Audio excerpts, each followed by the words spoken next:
ومن سلك طريقا يلتمس فيه علما سهل الله له به طريقا إلى الجنة.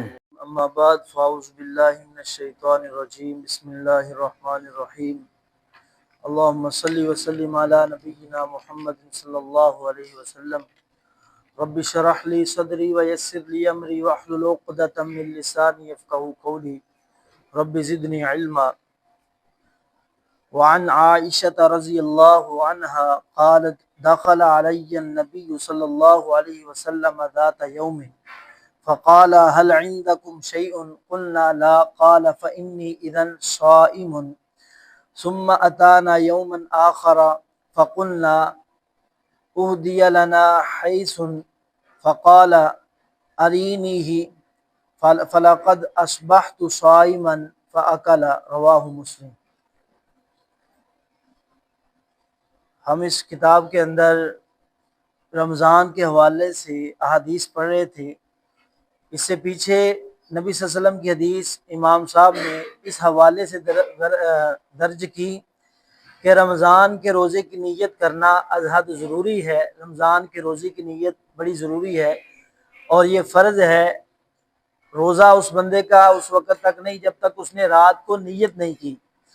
اس بارہ میں جمہور علماء کا یہ واضح موقف ہے کہ روزے کی نیت طلوع شمس یعنی سورج کے نکلنے سے پہلے پہلے کرنا ضروری ہے، اور یہ فرضی روزے کی ہے۔ نفلی کے بارہ میں یہ بات کہی گئی تھی کہ نفلی کے بارہ میں ایسی بات ضروری نہیں ہے کہ نیت کی جائے۔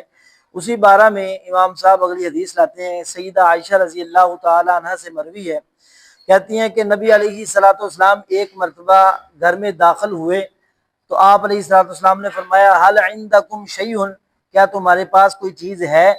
تو قلنا، ہم نے کہا لا، اللہ کے پیغمبر کوئی نہیں ہے۔ تو قال، آپ صلی اللہ علیہ وسلم نے فرمایا فإنی اذن صائم، تو بے شک میں اس وقت روزہ دار ہوں۔ ثم اتانا یوما آخر، پھر آپ علیہ الصلوۃ والسلام ایک مرتبہ پھر آئے۔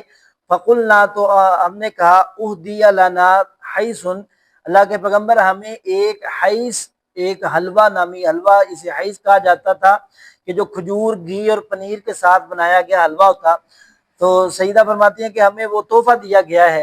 تو آپ علیہ الصلوۃ والسلام نے فرمایا ارینی ہی، وہ مجھے دکھلاؤ۔ فلقد اصبحت صائما، تو میں نے صبح کی ہے روزہ کی حالت میں۔ فاکلا، تو آپ صلی اللہ علیہ وسلم نے اسے کھا لیا۔ یہ نفلی روزے کی بات ہے۔ نبی علیہ الصلوۃ والسلام ایک مرتبہ گھر میں آئے ہیں تو آپ نے پوچھا گھر میں کچھ کھانے کے لیے ہے؟ فرمایا کچھ نہیں ہے کھانے کے لیے۔ تو آپ نے فرمایا پھر میرا روزہ ہے۔ تو دوسری مرتبہ پھر آپ صلی اللہ علیہ وسلم آئے تو سیدہ فرماتی ہم نے کہا اللہ کے پیغمبر ایک حلوہ ہمارے گھر میں تحفہ آیا ہے۔ تو آپ نے فرمایا دکھاؤ، میں نے صبح روزے سے کی تھی اور اب نبی علیہ الصلوۃ والسلام نے اس حلوے کو تناول فرما لیا، یعنی روزے کو افطار کر لیا۔ تو اس حدیث سے محدثین نے اس بات کو واضح کیا ہے کہ رمضان کے علاوہ نفلی روزے کی نیت آپ بعد میں طلوع شمس کے نکلنے کے بعد، سورج کے نکلنے کے بعد جب بھی آپ چاہیں کر سکتے ہیں۔ بعد میں یہ قید لگائی ہے کہ نصف نہار سے پہلے پہلے آپ روزے کی نیت نفلی روزے کی کر سکتے ہیں۔ تو دوسری بات، ایک تو روزے کی نیت کر سکتے ہیں، دوسرا نفلی روزہ اگر آپ نے رکھا ہوا ہے تو بلا عذر بھی آپ چھوڑ سکتے ہیں، اسے افطار کر سکتے ہیں۔